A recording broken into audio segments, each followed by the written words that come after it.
Pandas, setting column as index with set underscore index creates a sub-index. Why is it happening and how to remove it?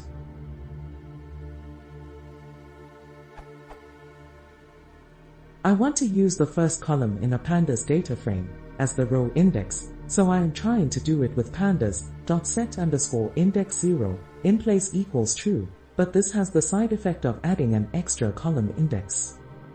Jupyter Notebook code running with option interactive show .ast underscore node underscore interactivity equals all.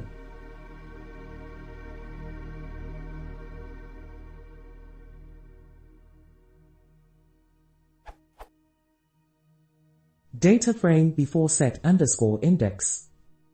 Data frame after set underscore index.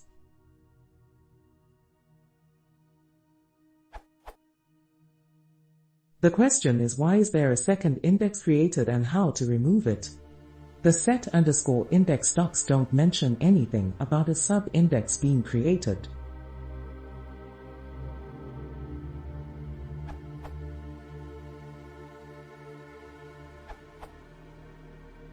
Like it, Scott Boston commented, the index name is shown, which was the column name 0 in your example.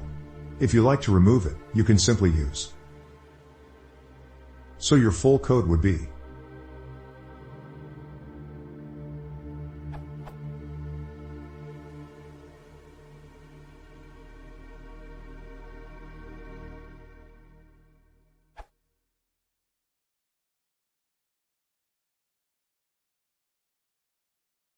If you want to see more, please consider subscribing.